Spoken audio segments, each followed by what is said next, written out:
Por el pasillo resuenan pasos firmes. Las botas de Lucía golpean el suelo de piedra. Los guardias de su majestad abren ante la joven caballero las enormes puertas del salón del trono. Con solo 20 años, Lucía ya había alcanzado el rango de comandante de los caballeros del imperio. Gracias a su crueldad y táctica inigualable, recibió un apodo que la gente pronuncia en susurros y con miedo. Y así, Lucia, conocida por todos como el monstruo oscuro, llegó a la audiencia con el emperador. Cuando avanza con paso seguro junto a los sirvientes que inclinan la cabeza, ellos tiemblan de miedo. Rodeado de cortesanos, el emperador le dirige un saludo a la joven. Lucía saluda al sol del imperio, sin mencionar su apellido. Esto indigna a los cortesanos, pero la chica lo hace porque rompió todo lazo con su familia noble en cuanto alcanzó la mayoría de edad. Lucía escucha cómo la gente a sus espaldas la comenta, pero a ella no le preocupa en absoluto. El emperador despide a todos los cortesanos del salón, prometiendo ocuparse de los papeles más tarde. Al quedarse a solas con la caballero, él nota cuánto ha crecido la joven en los últimos 5 años. Lucia no pierde la oportunidad de mencionar que el emperador en ese tiempo ya ha envejecido. Su majestad siempre supo que la chica tenía una lengua afilada, pero decide cambiar de tema y pregunta por los logros de Lucía, anticipando que pronto habrá 4 maestros de la espada en el imperio. Ese título solo se otorga a los espadachines más élite. Actualmente existen 3 maestros de la espada, uno en cada nación aliada. El comandante supremo es uno de los más grandes espadachines del continente, pero cuando se retire, el imperio sufrirá una gran pérdida de poder militar. Para evitarlo, el emperador ordenó a Lucía, cuyo talento no tenía igual, entrenar durante 5 años. En todo ese tiempo, la joven nunca lo decepcionó, y por eso ahora espera con ansias su informe sobre el trabajo realizado. Él le pide a Lucia que muestre la marca de maestra, el aura escarlata de la espada. Sin embargo, la chica solo suspira profundamente, porque la razón de su visita hoy es completamente diferente. El monstruo oscuro vino a pedirle al emperador permiso para tomar una licencia por maternidad. Al principio, su majestad ni siquiera entiende que la chica está hablando en serio. Se ríe, pensando que es una de sus extrañas bromas. Después de todo, esta chica nunca le prestó atención a los coqueteos de los jóvenes de familias nobles. Al notar la expresión seria de Lucia, el emperador se disculpa por sacar conclusiones apresuradas, ya que en estos 5 años algo pudo haber cambiado. La comandante de los caballeros baja la cabeza y con una extraña incomodidad dice que tiene 5 años.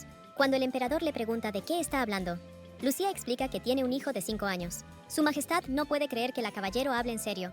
Por eso, la chica intenta durante un rato convencerlo de que no está bromeando en absoluto. Lucia tomó la decisión de acudir al emperador la mañana anterior, un día antes de la reunión. La chica despertó empapada en sudor frío, tratando de entender qué le había pasado, porque esa mañana Lucia se suponía que daría su último suspiro, pero por alguna razón seguía viva. La espadachina más fuerte del continente, Lucía, fue conocida durante muchos años en el imperio como el monstruo oscuro. A pesar de no tener un título noble, logró ascender en el ejército y se convirtió en la comandante suprema, ganando incontables victorias. Sin embargo, por razones desconocidas para el mundo, abandonó la corte imperial y pasó más de 40 años aislada en las montañas. La noche anterior, sintió claramente cómo la muerte invadía su cuerpo, y Lucía estaba lista para aceptarla. Pero volvió a despertar viva en su habitación, y de inmediato se acercó a sus espadas. Tomando uno de ellos, Lucía, aún en pijama, empezó a entrenar. La chica sintió una extraña oleada de energía, algo que normalmente no sienten las personas de su edad. Sin medir su fuerza, blandió la espada para lanzarla hacia el soporte, pero lo hizo con tanta potencia que salió volando hacia arriba. El arma quedó atascada en el techo, justo encima de la cabeza de la sorprendida chica. A Lucía le llamó la atención un ángel pintado en el techo, que por alguna razón nunca había notado antes, aunque le resultaba muy familiar. Alguien llamó a la puerta. Era Berel, y eso también la desconcertó, porque la única persona que conocía con ese nombre era su subcomandante. A esta cordillera, donde Lucía se había aislado, solo podía llegar alguien que hubiera obtenido el título de Maestro de la Espada. Pensando en cómo Berel, que aún no tenía ese rango, había logrado llegar hasta allí, la chica salió de la habitación. Los caballeros oscuros del Imperio Eldarion, que estaban tras la puerta, saludaron a su comandante al unísono. Lucía salió con ellos, sin entender en absoluto lo que estaba pasando. Berel esperaba a su comandante, arrodillado ante ella, mientras el caballero hablaba de cuánto tiempo había pasado. La chica observaba su rostro con atención. No podía entender por qué ese chico se veía igual que Berel cuando ella era joven.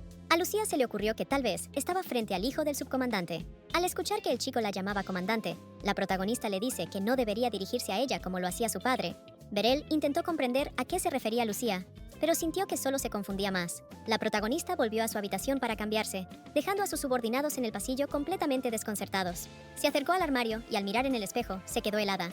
En el reflejo vio a Lucía, tal como se veía cuando tenía poco más de 20 años. La chica pensó que se estaba volviendo loca, porque algo así simplemente no podía ser posible. Llamaron de nuevo a la puerta, y Berel anunció que su majestad ordenaba presentarse en palacio mañana.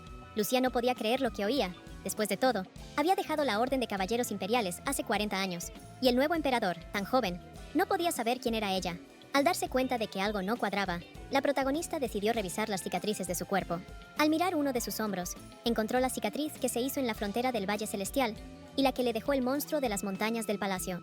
Pero la última, la del monstruo del círculo traidor, por alguna razón no la encontró. Su hombro estaba completamente liso, sin rastro alguno de aquella batalla. Lucía se puso rápidamente el uniforme y salió corriendo de su habitación. El pasillo le resultó extrañamente familiar y recordó que era el dormitorio del campo de entrenamiento imperial, donde pasó 20 años. La protagonista le preguntó a Beryl en qué año estaban y por fin entendió que había regresado al pasado. Ahora era el 5.º año desde el nacimiento del nuevo imperio, justo el año en que se convirtió en maestra de la espada. Al llevarse las manos a la cabeza, Lucía sintió rastros de lágrimas en su rostro. Evidentemente, todo tenía que ver con los recuerdos que la visitaron la noche anterior. Lo único de lo que se arrepentía era de lo que le pasó a aquella niña. La noche cayó sobre el tercer campo de entrenamiento detrás del Palacio Imperial. Al día siguiente, la protagonista debía presentarse ante el emperador y reportar los resultados de su entrenamiento. Sabía que ese mismo día le asignarían una misión de alto nivel. Antes de la reencarnación de Lucía, el decreto real no detallaba la misión. La protagonista supuso que se trataba de escoltar a un fugitivo al templo, pero en realidad era proteger a una santa. Aunque al final ni siquiera fue protección, porque lo que hizo Lucía marcó el inicio del cruel encierro de la niña.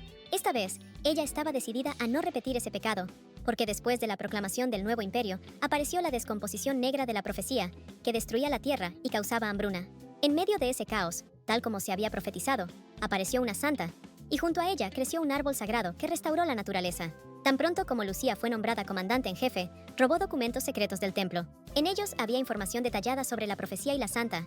Al despertar con el poder de la vida, fue sellada de inmediato en el árbol sagrado para extraerle su fuerza vital. Pero en los documentos no se mencionaba nada sobre ese árbol, y era evidente que alguien planeaba usar el poder de la santa para su propio beneficio. Y fue Lucía quien llevó a esa niña a la muerte con sus propias manos. Aunque al recibir la misión la protagonista no conocía toda la verdad, no podía dejar de sentir culpa. Ya no pudo servir a quienes prosperaron tras la muerte de la santa. Así que Lucía decidió abandonar el palacio y vivir en el bosque. Le daba igual si era voluntad de los dioses o si el destino la había llevado hasta ahí. Por eso, esta vez la protagonista estaba decidida. Tenía que salvar a esa niña. El destino le dio a Lucía la oportunidad de redimir sus pecados, y por eso está dispuesta a hacer todo lo que esté en sus manos para que esta historia tenga un final diferente. A la mañana siguiente, la joven se levantó al amanecer y fue al puerto, que estaba cerca de la capital. Recordaba que debía ser por aquí, en el mercado negro que solían frecuentar los contrabandistas. Y ahora, en ese lugar lleno de codicia y egoísmo, Lucía tenía que encontrar a la niña. Decidió concentrarse en buscar a la pequeña y corrió hacia las cajas. Mientras revisaba todo a su alrededor, la protagonista pensaba cómo podía estar una niña en un sitio donde el olor a cadáveres en descomposición era insoportable. De repente, le llamó la atención un candado completamente nuevo en ese almacén destartalado. Al darse cuenta de que tal vez ese era el lugar que buscaba, Lucía desenfundó su espada. El arma se llenó de una poderosa aura, y de un solo golpe, la chica rompió el candado de hierro en pedazos. Dentro de la habitación, encontró jaulas con aves raras y muy valiosas. El olor del lugar era insoportable, y Lucía se tapó la nariz con la mano. La protagonista decidió sincronizar su cuerpo con el entorno para sentir cada detalle. Envuelta en una luz brillante, Lucía cerró los ojos y se concentró. Aunque débilmente, logró escuchar los latidos del corazón y la respiración nerviosa, llena de ansiedad.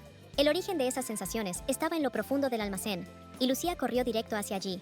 Al abrir las puertas de par en par, la chica se quedó inmóvil en el umbral. Así fue como volvió a encontrarse con ese niño asustado, que estaba sentado en el suelo, envuelto en un saco sucio. Sin apresurarse para no asustar a la pequeña, Lucía se acercó un poco más. Intentó recordar si alguna vez había hablado con niños de esa edad. Nunca había podido visitar a los hijos de sus conocidos, y hasta Hit, a quien recogió en el campo de batalla, era mayor que esta niña. Sin tener idea de cómo tratar con la pequeña, Lucía se paró frente a ella en silencio, buscando desesperadamente las palabras adecuadas. La niña miró a la protagonista a los ojos, y con voz insegura la llamó mamá. Era el 4.º año según el calendario del nuevo imperio, y en un pequeño orfanato del distrito de Herachi ya habían apagado las velas. Todos los niños ya dormían, pero Mia seguía despierta y escuchaba cómo Annie se movía inquieta en sueños. La niña entendió que la pequeña estaba teniendo pesadillas otra vez. Aunque podían regañarlas por eso, Mia se subió a la cama de Annie para acompañarla hasta que se durmiera tranquila. Mia estaba indignada porque, cuando decidieron adoptarla, el descarado director obligó a Annie a ocupar su lugar. Le prometió que algún día tendría éxito y volvería por la niña para llevársela con ella. Mia le aconsejó a Annie que les diera con la escoba a esos niños engreídos del pueblo si volvían a molestarla y a llamarla apestosa. Pero sabía que, con lo dulce y buena que era la niña, jamás podría hacer algo así. Secándose las lágrimas, Annie pensaba en quién le tomaría la mano cuando adoptaran a Mia, porque en sus sueños, su mamá siempre la soltaba. La niña intentó sacar esos pensamientos de su cabeza y quedarse dormida. Aún así, no dejaba de soñar con que algún día su mamá aparecería. La tomaría fuerte de la mano y nunca más la soltaría. Aferrada a Mia, Annie por fin volvió a quedarse dormida. Al oír que la pequeña la llamó mamá, Lucía dijo tajantemente que eso no era así, pero luego la protagonista añadió que había venido a salvarla y le tendió la mano. Tal vez la niña la confundió con su madre por el color de cabello, ya que en todo el continente apenas hay 50 personas de cabello negro. Lucía dijo que ese lugar era muy peligroso y que debían irse a un sitio seguro. Sin embargo, por alguna razón, la niña no se apresuró a tomar la mano que le ofrecían. Antes de llegar, la protagonista había ideado un plan: llevarse a la santa, comprar una casa en las afueras, contratar a una niñera y esconder a la niña allí hasta que despertara. Por un momento, Lucía incluso pensó que la pequeña simplemente no la entendía. Pero de repente Annie dijo que tenía que quedarse para limpiar, porque si no lo hacía, le dolería. Apretando una bolsa sucia entre las manos, repitió varias veces que no podía irse, porque si lo hacía, le esperaba el dolor. Al mirar a su alrededor, Lucía se dio cuenta de que la niña realmente estaba limpiando, ya que la basura estaba toda junta en un solo lugar. Pero las palabras sobre el dolor confundieron a la protagonista, porque aunque parecía frágil, la santa había sido enviada por Dios y tenía un poder divino que la ayudó a sobrevivir incluso tras quedar encerrada en un árbol. Lucía no podía entender cómo una niña así podía temerle al dolor. La joven le quitó la bolsa a Annie y al revisar rápidamente su cuerpo, no vio ninguna herida. Pero de pronto la niña empezó a gritar que le dolía y su mano se iluminó con una luz brillante. Lucía quedó impactada por una increíble fuerza divina, concentrada en una pequeña mano. De repente, Annie, mirando por encima del hombro de la chica, dijo que ahora se sentía mucho mejor. Al girarse, la protagonista vio unas marcas en la pared y una terrible sospecha cruzó por su mente. Era evidente que esos desgraciados golpeaban a la niña para comprobar su poder divino. Lucía apretó los dientes con rabia, porque se dio cuenta de que la santa había vivido toda su vida sufriendo, incluso mucho antes de ser sellada en el árbol. Sujetando a Annie por los hombros, la protagonista exigió saber cómo había llegado allí, dónde estaban sus padres y dónde había estado antes. Quería encontrar a todos los culpables y hacer que sufrieran igual. Temblando, la pequeña confesó que su mamá y su papá se habían ido, y que ella terminó en un orfanato. Al notar lo asustada que estaba Annie, Lucía se apartó y se disculpó. Mientras la niña se secaba las lágrimas, la protagonista pensaba que, pasara lo que pasara, debía llevársela con ella. De pronto, se puso a pensar en cómo había sido su propia infancia. Su madre murió justo después de dar a luz. Su padre nunca la visitó hasta la ceremonia de mayoría de edad, y ni las sirvientas ni las niñeras la trataron con cariño. A la chica le parecía normal, hasta que se unió a los caballeros, y entonces entendió que no todo debía ser así. Pero la soledad ya era parte de su vida, y salvo el manejo de la espada, nada más la hacía sentir viva.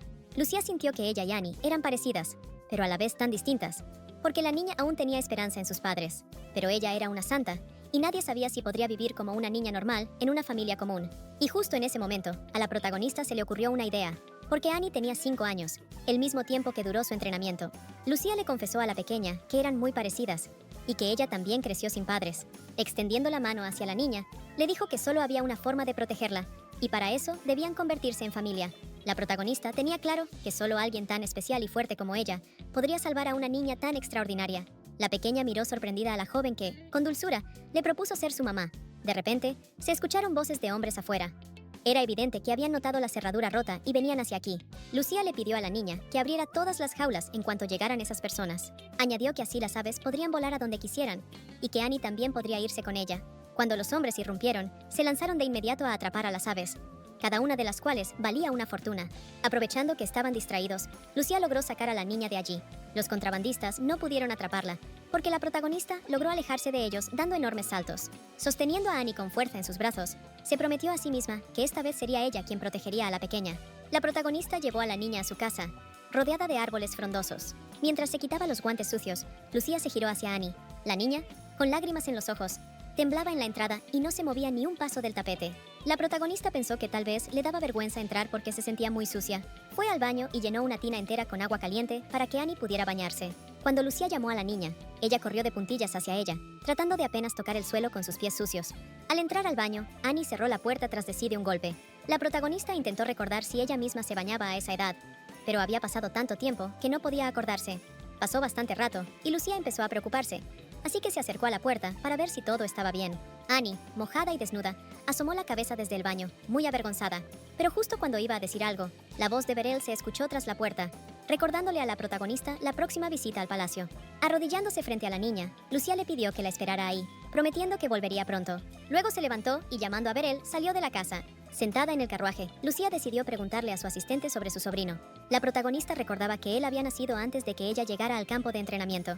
A Beryl le conmovió mucho que la comandante recordara a su sobrino, y no pudo ocultar su entusiasmo por ese hecho.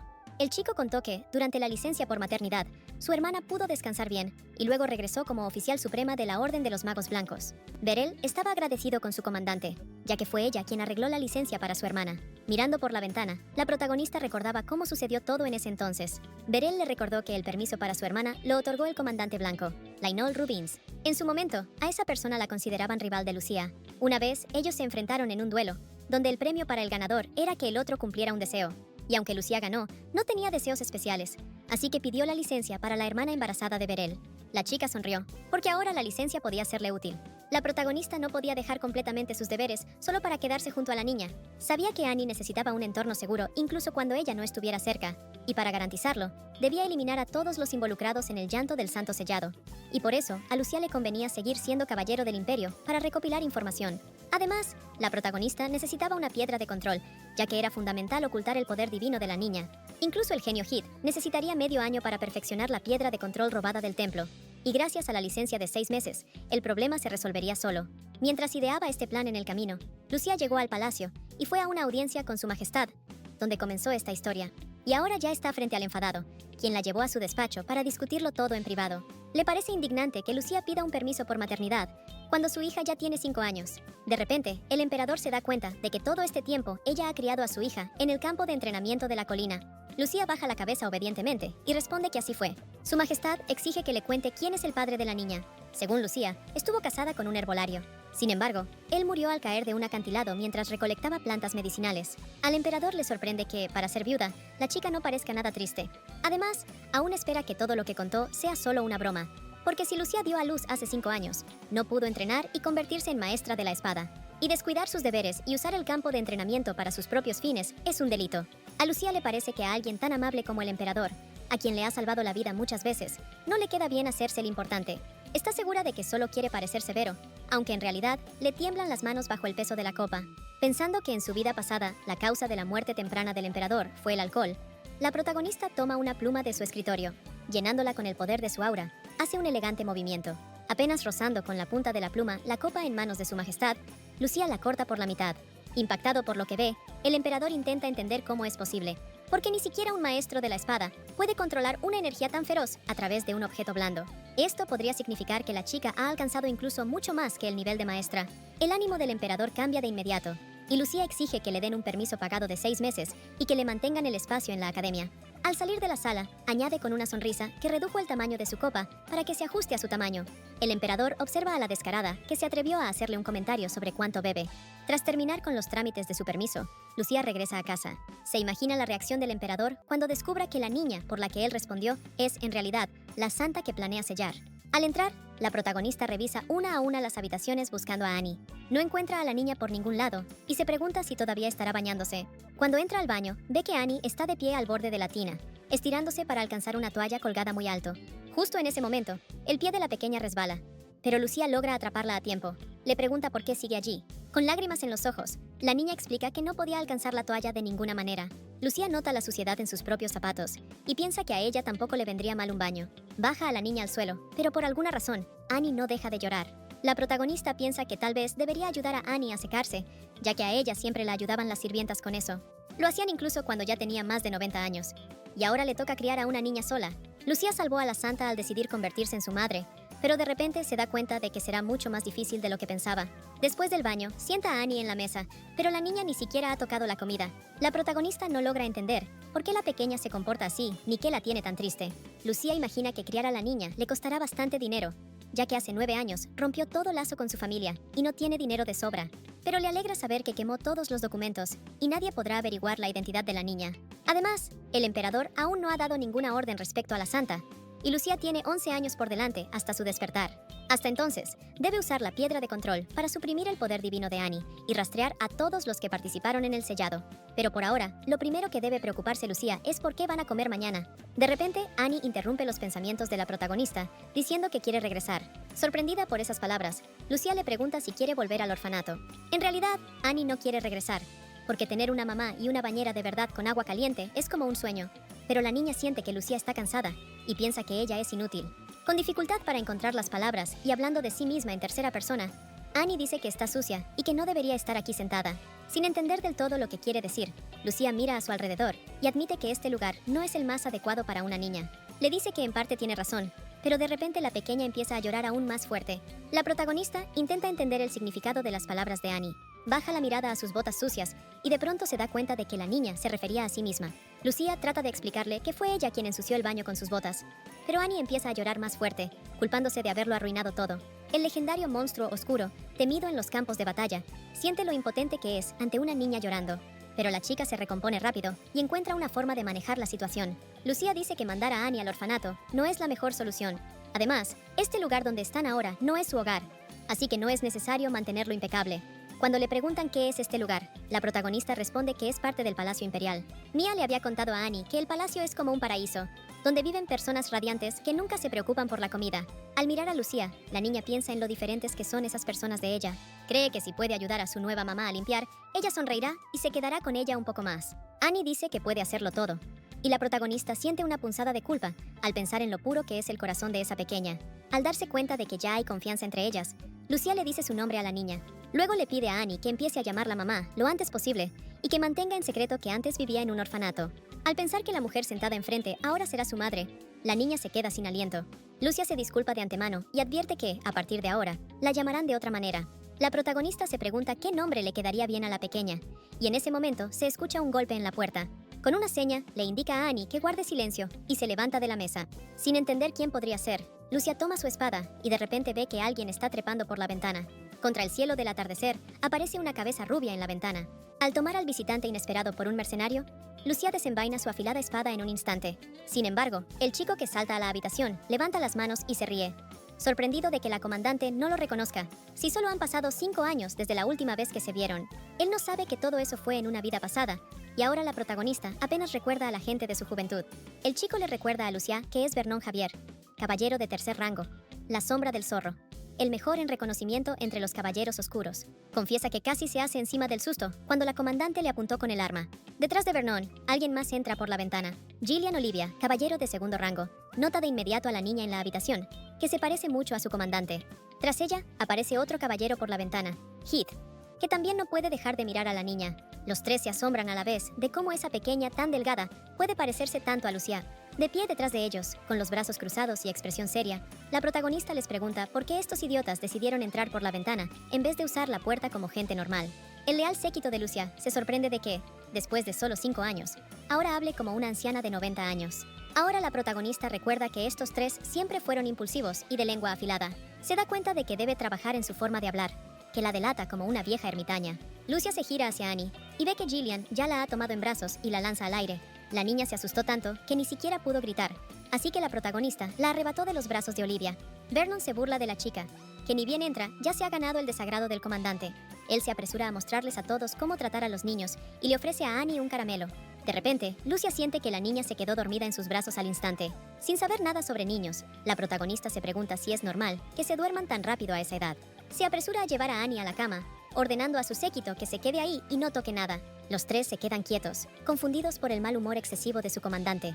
Mientras tanto, Lucía acuesta a la pequeña sobre una almohada suave y se sienta a su lado en el borde de la cama. Toca la frente de la niña para asegurarse de que no tenga fiebre, ya que estuvo mucho tiempo desnuda en el baño. Cuando la protagonista está por levantarse de la cama, escucha a Annie susurrar su nombre. Lucía sonríe y le confirma que la niña recuerda bien cómo se llama. Mirándola con sus ojos amarillos como la miel, la pequeña le pide que le ponga un nombre. La protagonista sonríe y le dice que, desde ahora, su nombre será Nia. Mientras se queda dormida, la niña repite su nombre varias veces con alegría, y eso le da calidez al corazón de Lucía, porque le ha dado el nombre de su madre, Lavinia Cluer, a quien extrañó toda su vida aunque nunca la conoció. Al volver a la sala, Lucía les cuenta a sus allegados que ahora tiene una hija, pero se niega rotundamente a decirles el nombre del padre de la niña. El emperador le dijo que era mejor guardar silencio si se trataba de algún herbolario. Los tres caballeros decidieron pedirle perdón al comandante por haber entrado de repente por la ventana. Están dispuestos a aceptar cualquier castigo por lo que hicieron, así que de inmediato empiezan a hacer sentadillas. Lucía sienta a Heath a su lado, y aunque a los demás les molesta que haya elegido a su favorito, la protagonista explica que simplemente es el más pequeño. A Vernon todavía le resulta extraño cómo pudo criar a un niño sin que nadie se enterara. Lucía lo justifica diciendo que hasta ahora la niña había sido criada por su padre. Los caballeros piensan que la comandante debería contratar a una niñera, porque no es de las que pueden cuidar sola a un niño. y al darse cuenta de que otra vez dijeron de más, se castigan ellos mismos en ese instante. Mirándolos con severidad, Lucía declara que no necesitan niñera ni sirvienta. Ella cree que puede encargarse perfectamente de la crianza, aunque por las caras de los caballeros se nota que no comparten su opinión. Gillian decide arriesgarse y pide permiso para dar su punto de vista. Teme que la comandante termine matando a la niña antes de que siquiera llegue al jardín de infancia. Lucía, que ni siquiera sabe ordenar sus propias cosas, no sabe cómo responder a ese comentario.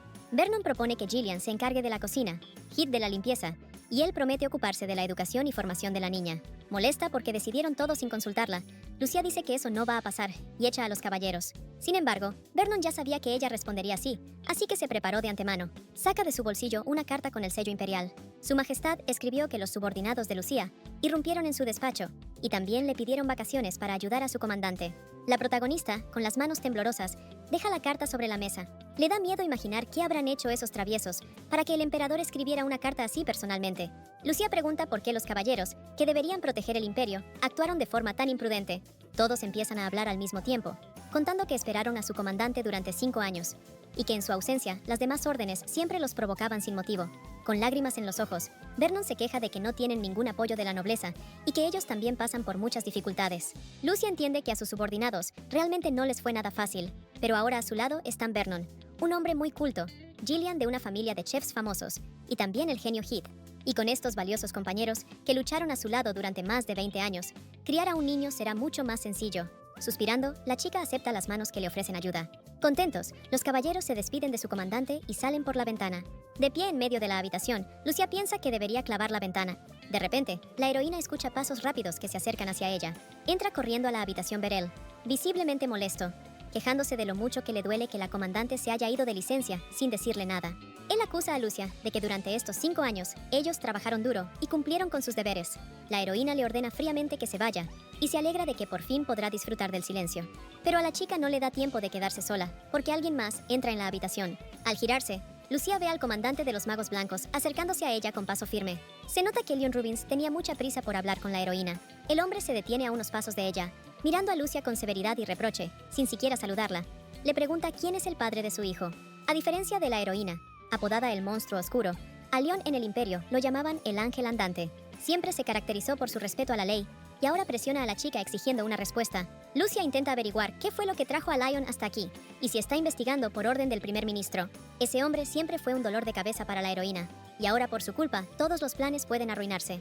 Por eso, Lucía declara que no tiene por qué contarle nada. Mirando a la chica con severidad, Lion le aconseja que siga manteniendo esa postura, porque si llega a saber el nombre de ese hombre, lo matará con sus propias manos. Al salir del despacho del comandante, 3 de sus fieles subordinados comentan cómo Beryl lloraba de pie tras la puerta. Ni Gillian ni Vernon pueden creer que ese niño realmente haya nacido de Lucía. Ellos piensan que su comandante solo toca a los hombres cuando les corta la garganta con su espada. Mientras estos dos discuten lo mucho que la niña se parece a su comandante, Heath no dice ni una palabra. Pero de repente interrumpe su discusión, y Gillian y Vernon lo miran sorprendidos. El chico dice que la comandante ha cambiado mucho. Heath, siempre atento, notó cuánto quiere Lucía proteger a esa niña. Aunque en su vida pasada la protagonista no trató mucho con Lion, él siempre le pareció callado y reservado. Por eso, las palabras que acaba de decir la sorprendieron mucho, porque claramente pasa algo raro con el comandante de los Magos Blancos. Mientras tanto, el propio Lion piensa con rabia por qué Lucía estuvo con alguien tan irresponsable y despreciable. Porque el emperador, después de mucho interrogarlo, finalmente le contó que el padre de la niña abandonó a la chica y huyó. Su Majestad se rió y añadió que, en el lugar de ese hombre, él también habría huido de una mujer como Lucía. La idea de que algún desgraciado pudiera dejar a una chica con un hijo le parte el corazón a Lion. Y ahora, al estar frente a ella después de tantos años, recordó cómo una vez hicieron una apuesta. En ese momento, Lion sintió que ya no podía contener sus sentimientos. Así que reunió valor y le preguntó a Lucía si cumpliría su deseo si él lograba vencerla. Lion la retó esperando despertar en ella, aunque fuera un poco de interés por él. Pero al final, en esa pelea, él terminó completamente derrotado. Desde ese día, Lion decidió esperar a Lucía hasta que alcanzara el nivel que buscaba y le abriera su corazón. Pero ahora, al estar frente a la chica, ve preocupación en su rostro. Lion no quiere que ella lo mire de esa manera. Así que, sin pensarlo mucho, se da la vuelta y se va, dejando a la protagonista llena de preguntas tras su repentina visita. La chica no entiende por qué de repente habló sobre matar al padre del niño, ni qué significaba todo eso. Pasan varios días, y la vida de las protagonistas empieza poco a poco a tomar un ritmo familiar. Tal como prometieron, sus fieles subordinados la ayudan a cuidar al niño, limpiar y cocinar. Ahora, a Lucía ya no le asusta la idea de ser madre, y la situación le parece perfecta para criar a Nia. Sentados en el sofá, Vernon, Gillian y Heath se quejan de los métodos de crianza de su comandante. Sin querer escucharlos, Lucía observa en silencio a la niña. Nia, agachada, limpia el suelo con un trapo hasta que brilla. Y aunque Heath quiere hacerlo por ella, Nia dice entusiasmada que puede encargarse de todo sola. Ella limpia cada mancha del suelo con mucho esmero, sin dejar que ninguno de los caballeros se acerque o le quite el trabajo. Lucía mira seriamente a sus subordinados y les sugiere que se concentren en otra cosa. Entonces Heath le dice a la comandante que ya es mayo, aunque la chica no entiende para qué le dice eso. El chico le recuerda que en mayo es su cumpleaños. La protagonista sonríe al mirar a Heath, quien nunca ha hecho nada especial en su propio cumpleaños. Lucía encontró a ese chico durante una misión para eliminar monstruos, y desde entonces, cada mayo él iba a visitarla. La chica intenta recordar si alguna vez le ha dado un regalo de cumpleaños a Heath, y decide hacerlo este año. Se escucha un golpe en la puerta, y los caballeros se levantan para abrirle al visitante. En la entrada está el mayordomo del Lord Lyon Rubins, con un paquete de parte de su amo.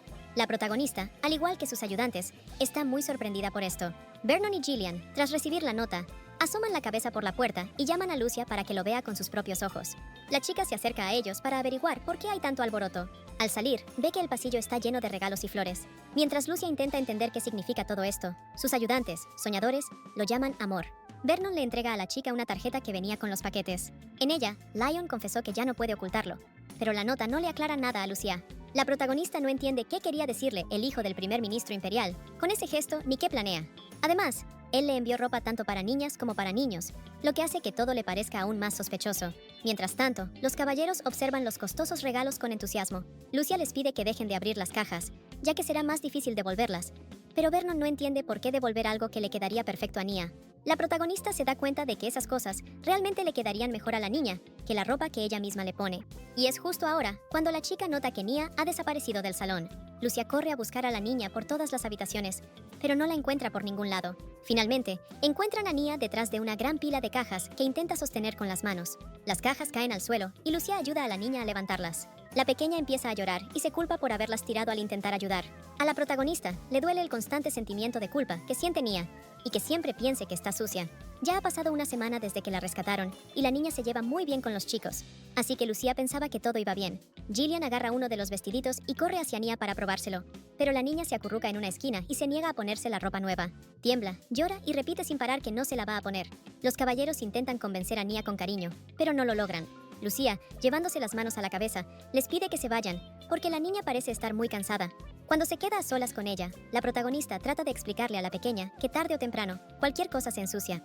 Pero Nia, sin dejar de llorar, insiste en que si ella toca esas cosas, ya no se podrán usar. Lucía le responde tranquila que eso no es cierto, y que no hay nada que deje de servir solo porque ella lo toque. Nia empieza a murmurar algo sobre unos guantes sucios que no se pueden tocar. Probablemente la niña habla de los guantes que llevaba la protagonista el día que llegó aquí. Aún así, no entiende qué pasa por la cabeza de esa pequeña. ¿Qué otras cicatrices del pasado le quedan por dentro? Decidida a no dejar las cosas así, Lucía le pide a Nia que le traiga esos guantes. Luego va al baño y llena de agua una tina grande. Lucia se queja con Nia de que no logra hacer suficiente espuma y le pide ayuda. La niña entra al baño, apretando los puñitos con timidez. Pero cuando se acerca a la tina, su ánimo cambia de inmediato y se alegra al ver las burbujas de colores. La protagonista le entrega a Nia sus guantes sucios y le propone intentar lavarlos con esas burbujas. El rostro de la pequeña se pone serio y concentrado y se pone manos a la obra. A Lucia también le gusta lavar, porque nunca antes había hecho algo así. Al ver lo feliz que está Nia con sus logros, la protagonista decide pasar a lo más importante y le propone a la niña oler el guante limpio. La niña huele y dice que los guantes tienen un aroma agradable a agua y flores. Lucía abraza a la pequeña, se apoya en su mejilla y le dice que ella también huele igual. Y aunque se ensucien, pueden lavarlos fácilmente con agua y jabón. Nia por fin sonríe, porque ahora nadie la va a evitar después de que se lave la cara. Lucia se alegra de haber logrado calmar y convencer a la niña. Mientras siguen jugando en el agua, Heath los observa en silencio un rato, a través de la puerta entreabierta. Y, tras quedarse así un momento, se va. Al despertar junto a Nia por la mañana, la protagonista piensa en su nueva vida. Ya han pasado varios días desde que regresó al pasado, y ahora puede decir con certeza que todo esto no es un sueño. De repente, Lucia nota que la espada no está junto a la cama, pero enseguida recuerda que ella misma la quitó de ahí por la niña. Como ya no puede blandir su arma en la habitación, tendrá que ir al campo de entrenamiento, porque la llegada de la niña ha convertido este lugar en un hogar normal. Lucia recuerda cómo su propio padre la llamó monstruo alguna vez. Ahora esa idea le resulta graciosa, porque alguien como ella de repente muestra instinto maternal. Mira a la pequeña con ternura y piensa que debería cortarle un poco el cabello. Nia le recuerda a un ángel durmiendo plácidamente en su cama. Pero por otro lado, esta niña es una santa, y realmente está más cerca de los ángeles que nadie. Se escucha un golpe afuera, y Vernon pregunta si la comandante ya despertó. Para no despertar a Nia, Lucia se acerca a la puerta y recibe un mensaje urgente del caballero. Al abrir el sobre, la chica encuentra una orden para presentarse en la reunión general de caballeros. Este año, la presencia de Lucia en esa reunión es obligatoria. Durante los últimos 5 años, Beryl asistió a estos eventos en su lugar. Así que ahora, la protagonista no puede negarse a ir. En el centro administrativo de los Caballeros Imperiales, el trabajo rutinario sigue a toda marcha. Beryl Altorut, de la famosa familia baronesa conocida por su laboriosidad y honestidad, gracias a su increíble dedicación, llegó a ser subcomandante. Pero últimamente, no solo empezó a llegar tarde a las reuniones de forma sistemática, sino que parecía hacerlo a propósito para que todos se dieran cuenta. Los demás comenzaron a notar que algo raro pasaba con Beryl, e incluso empezaron a murmurar que necesitaba un descanso. En realidad, el chico solo intentaba llamar la atención de la comandante, porque le molestó que aquella a quien tanto leal fue, ni siquiera le avisara que se iba de vacaciones. Sin embargo, a pesar de sus constantes retrasos, Beryl sigue cumpliendo bien con sus responsabilidades, y hoy le sorprendió mucho que el centro administrativo recibiera una respuesta de la comandante, algo que no pasaba desde hacía mucho. Beryl no esperaba que, a pesar de estar de vacaciones, igual le enviaran a Lucia una invitación para la reunión general. De repente se da cuenta de que está en problemas, si justo llaman a la comandante, cuando él ya se acostumbró a llegar tarde al trabajo. Con paso firme, Lucia se dirige a la puerta de la sala de reuniones. Vestida con el uniforme, la chica entra en la amplia sala, donde los demás caballeros ya están sentados alrededor de la mesa redonda. El comandante de los Caballeros Rojos, Vanguard, recibe con ironía al monstruo oscuro, que por fin se dignó a honrarlos con su presencia. Si los caballeros oscuros son fríos y reservados, los rojos son como lava hirviendo, y por eso suelen ser el centro de los conflictos. Manteniendo la calma, Lucia toma asiento y responde que realmente ha pasado mucho tiempo desde su última visita. No se le escapa que el lugar de Lion Rubins sigue vacío. A Vanguard le llegaron rumores de que Lucia se fue de baja por maternidad y quiere saber si es cierto, porque cuesta creerlo. Le parece que el emperador hizo alguna trampa, ya que una mujer que dio a luz no podría convertirse en maestra de la espada en solo 5 años. El rostro imperturbable de Lucia saca de quicio a Vanguard, pero el comandante de los Caballeros Amarillos, Ashan, le pide que se calme. Se dirige a la chica y le informa que justo estaban discutiendo, que antes de su regreso podría celebrarse una reunión del Comité Militar Disciplinario. Lucia entiende que simplemente es una forma poco amigable de cambiar de tema. Los Caballeros Amarillos, un grupo secreto bajo la estricta autoridad de su majestad, siempre estuvieron molestos porque en tiempos de crisis el emperador recurría al comandante Lucia y no a ellos. Pero Vanguard aún no logra calmarse y recalca que entrenar al comandante de los Caballeros Oscuros tomó bastante tiempo. Añade que, a pesar de su frialdad, Lucia de repente empezó a jugar con fuego. Lo interrumpe Lion Rubins, que aparece en la sala de reuniones y afirma que esas palabras no pueden considerarse un discurso. Indignado por el comportamiento de Vanguard, Lion toma una silla y se sienta junto a Lucia. Al comandante de los Caballeros Rojos le molesta tanto que eligiera ese lugar como que se atreviera a darle lecciones. Con total calma y una sonrisa, Leon responde que solo le está enseñando algo que por alguna razón nunca aprendió. Como ya están todos los caballeros presentes, la reunión queda oficialmente abierta. Lucia mira de reojo a Leon, quien, según ella, hace todo esto solo para vigilarla. Durante la reunión, los comandantes discuten los temas de infiltraciones del año pasado y asuntos relacionados con los estados aliados. Todo ese tiempo, la protagonista siente la mirada de Leon, que realmente no aparta los ojos de ella y la observa con ojos enamorados. Ashan plantea el tema del presupuesto militar y el suministro de recursos necesarios a los aliados y a la Organización de la Paz Continental. Opina que si siguen enviando tantas piedras mágicas al reino de Hasnas, el mercado imperial colapsará en los próximos 10 años. Hasnas posee enormes reservas de piedras mágicas, y por eso el reino de Tirurshan lo colonizó en su momento, pero la emperatriz logró liberarlos. A cambio, Hasnas firmó un acuerdo especial sobre piedras mágicas con el imperio. A Lucia también le parece incorrecto abastecerlos con productos necesarios para la vida diaria, aunque ellos compran las piedras a bajo precio. Vanguard cree que si los aristócratas, intentando llamar la atención del emperador, siguen invirtiendo así, pronto morirán de codicia. Esos aristócratas fueron en su día la alta nobleza de pequeños pueblos que se unieron durante la fundación del imperio. De repente, uno de los comandantes comenta que parece que la profecía del templo tuvo mucho que ver en esa decisión. Los caballeros empiezan a debatir cómo se puede creer de verdad que la tierra muerta volverá a la vida. Hace tiempo en el templo se hablaba de usar los poderes de la santa, pero todo era mentira, porque en los documentos robados no se mencionaba ningún árbol sagrado. Solo era un rumor sin fundamento, y ni siquiera el poder del sumo sacerdote podía devolver la vida a la tierra contaminada. Sin embargo, antes de la reencarnación de la protagonista, los aristócratas vieron grandes resultados en sus inversiones. Sus tierras se recuperaron primero y aumentaron su riqueza gracias a las piedras mágicas. Ellos salieron ganando con el sacrificio de la santa, ya que en ese momento, la vieja guardia corrupta fue purgada. Así que nadie cuestionó la prosperidad de esos aristócratas. Pero al tener esa riqueza, obtuvieron poder e influencia, y después se convirtieron en la fuerza dominante. Lucia piensa que eso no pudo ser solo una coincidencia. La reunión termina y los caballeros salen de la sala. Pero cuando la protagonista va hacia la salida, Beryl se le acerca. Vanguard lanza otra vez un comentario sarcástico, esta vez diciendo que el subcomandante claramente perdió a su mamá. Añade que ahora los temibles caballeros oscuros deben obedecer a alguien que hace poco estaba calmando a un niño llorando. Pero por otro lado, considerando que solo son un grupo cobarde de criminales, tal vez ni les importe. Esas palabras golpean a Lucia como un rayo. La mayoría de los caballeros oscuros antes formaban parte del gremio oscuro, pero durante la guerra no había tiempo para fijarse en esos detalles. Vanguard mira a la chica con una sonrisa burlona, pensando que, por monstruoso que sea el campo de batalla, los caballeros oscuros no son más que marionetas. Poniendo la mano en el pecho, Beryl le pide al comandante de los caballeros rojos que retire lo que dijo. Pero de repente, Vanguard, sin poder controlar su cuerpo, cae de rodillas. El hombre siente como si algo le desgarrara las entrañas. El terror se apodera de Vanguard, y por fin entiende en carne propia lo que es el poder de un maestro de la espada. El hombre se retuerce en el suelo a los pies de la comandante Ludia, sufriendo un dolor infernal. La protagonista le dice fríamente que espera con ansias ver qué logrará él después de que ella se tome su licencia por maternidad. Hasta entonces, el puesto de comandante de los Caballeros Oscuros lo ocupará su asistente, Beryl, dejando a Vanguard apenas respirando, arrodillado en medio de la sala. Lucia abandona el centro administrativo. Mientras tanto, Vernon y Gillian se preparan para salir de compras. Prometen regresar en una hora y le piden a Nia que no se preocupe, ya que Heath estará cerca. Al ver partir el carruaje, Nia, con su vestido nuevo, se baja del alféizar de la ventana. La niña se acerca a la cama y acomoda las almohadas, murmurando para sí que una es para ella y la otra para Lucia. Luego va al baño y repite lo mismo sobre los cepillos de dientes. A la pequeña le encanta repetir su nuevo nombre, el que le dio Lucia. De repente, encuentra un plato roto en la cocina e intenta unir las dos mitades. En ese momento, Heath se le acerca a Nia y le pregunta qué está haciendo. La niña empieza a llorar y pregunta qué debe hacer ahora con ese plato. Vuelve a culparse y a reprocharse, esta vez por haber roto la vajilla. Nia llora, pensando que ahora sí la van a echar, pero Heath, mirándola en silencio, piensa que ser expulsado no suena tan terrible. Y de repente, una brillante aura de luz se forma alrededor de la niña. Y cuanto más fuerte llora, más intensa se vuelve. Heath se da cuenta de que está ante el poder divino de una santa, el que busca el templo y todo el continente. Si lleva a esta niña al templo, podrá viajar por todo el imperio junto al comandante y disfrutar de la vida. El chico extiende las manos y forma un círculo de teletransportación, pero el aura de Nia se resiste al poder de la teletransportación y brilla cada vez más fuerte.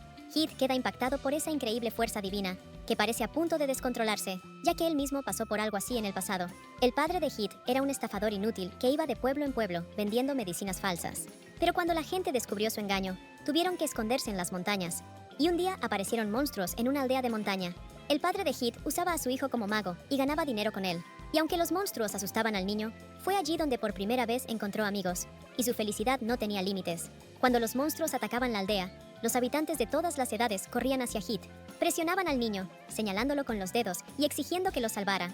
Así pasó también ese día, cuando la presión fue tan fuerte que Heath temblaba de tensión. Al final, el chico no pudo controlar su magia y ocurrió esa explosión. Ahora el muchacho está frente a Nia, y todos esos recuerdos vuelven a su mente. Él le extiende la mano a la niña, y la energía azul de su magia enfría un poco el fuego amarillo brillante de su aura. Se pregunta si el poder divino de esa niña se saldrá de control, igual que le pasó a él en su momento. Heath le pregunta a Nia si quiere quedarse aquí, y ella responde que sí con voz temblorosa. Al ver su expresión tonta, el chico piensa si él también se veía así cuando perdió el control. Pasa la mano sobre los pedazos de un plato roto, y estos se unen formando uno solo. Nia, fascinada, pone el plato sobre la mesa. Al mirarla, Heath piensa que probablemente ella también esconde sus poderes, y quiere quedarse cerca del comandante, sin confiar en nadie más. Le dice a la pequeña que si usa su poder así, empezará a llamar la atención, así que es mejor que lleve una vida normal. Sin embargo, Nia no entiende qué significa una vida normal, y Heath intenta encontrar las palabras. Le explica que una vida normal es reír mucho, comer bien y pasar tiempo con amigos. La conversación se interrumpe por el sonido de pasos en el pasillo y la puerta que se abre de golpe. En la puerta de la cocina está una niña pelirroja, que con las manos en la cintura sonríe ampliamente y dice que en realidad no está tan mal. Lucia sale corriendo de la biblioteca con un libro sobre crianza de niños bajo el brazo. Al notar qué libro tomó, las damas de la corte que pasan cerca empiezan a murmurar sobre la inesperada maternidad del monstruo oscuro. Pero cuando Lucia pasa junto a ellas, de inmediato cambian de tema. La protagonista sonríe al pensar en cuánto tiempo ha pasado desde que la miraban así. De repente, un poco más allá, ve a Lion Rubins, quien es rodeado enseguida por mujeres al aparecer. Él intenta abrirse paso entre la multitud hacia Lucia, pero sus fans no le dejan ni dar un paso en su dirección. Por fin, Leon logra liberarse y corre tras la protagonista, pidiéndole que se detenga. Sin embargo, cuando la chica le presta atención, de pronto se pone nervioso, como si hubiera olvidado por qué se acercó. Leon nota en las manos de Lucia un libro sobre métodos de crianza comprobados y recuerda a su hijo. Sin conseguir una conversación decente con el comandante de los Magos Blancos, la protagonista se despide de él y se dispone a irse. Pero él vuelve a detenerla e intenta decir algo sobre el libro, aunque se queda callado a mitad de frase. Sonrojado hasta las orejas, le pide a la chica que acuda a él si necesita cualquier cosa. Después de eso, Leon pidió una carroza para llevar a Lucía de regreso.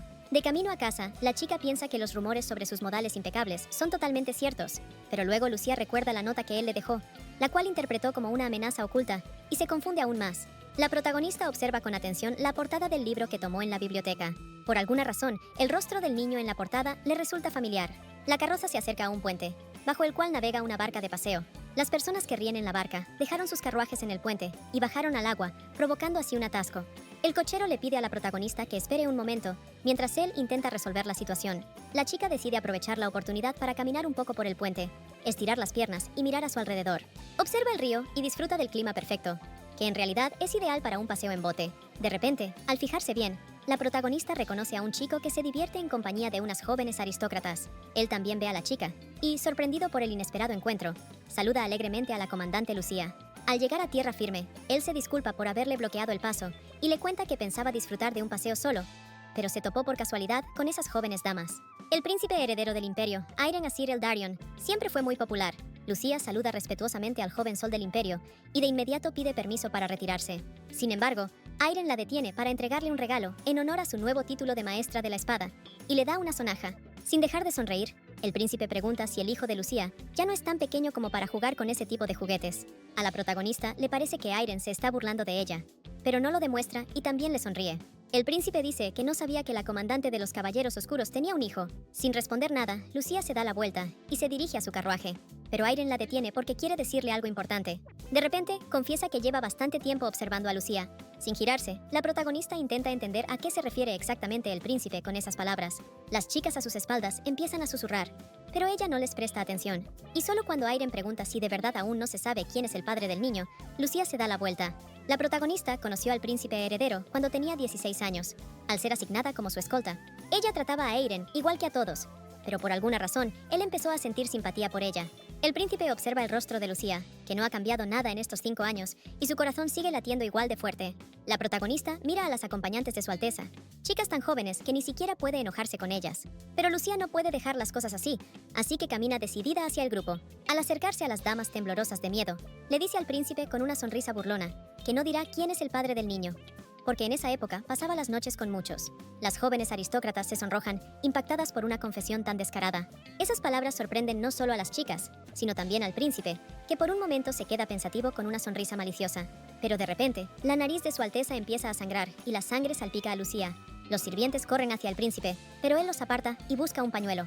Airen se acerca a Lucía y le pide permiso para limpiar su cuello como disculpas. Luego se inclina hacia ella y en voz baja le pregunta si recuerda qué hay más cerca de su campo de entrenamiento.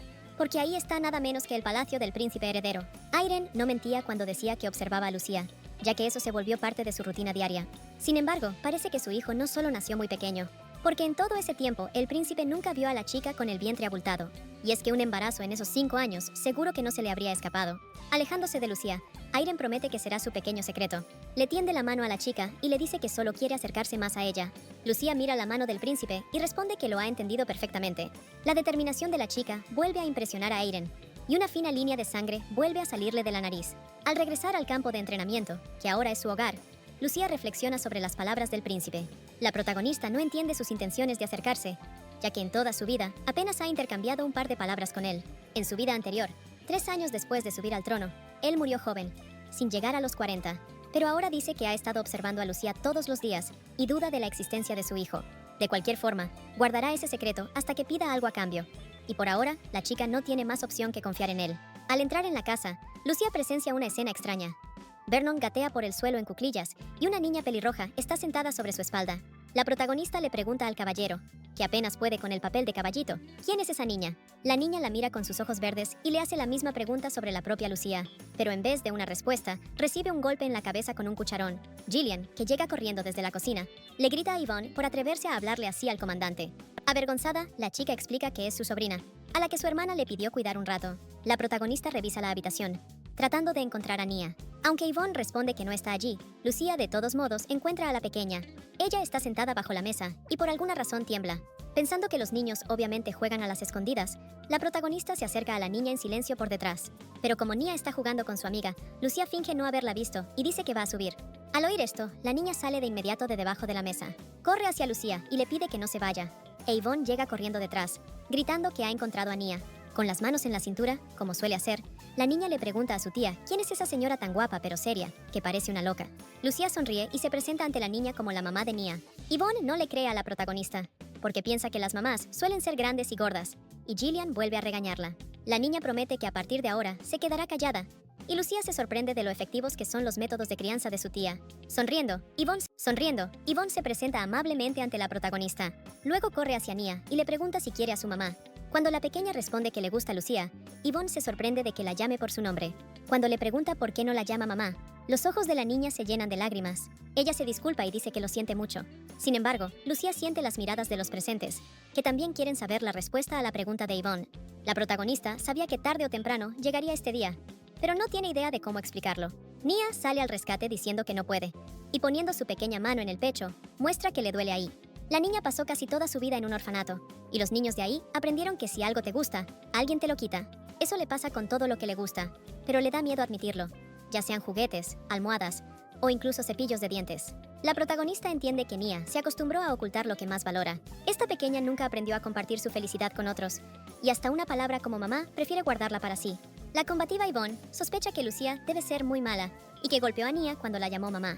Pero la niña enseguida sale en defensa de la protagonista y, cubriéndola con su cuerpo, responde que no es así para nada. Gillian agarra a Yvonne del cuello y le explica que Nia quiere tanto a su mamá que hasta le duele el pecho al decir esa palabra.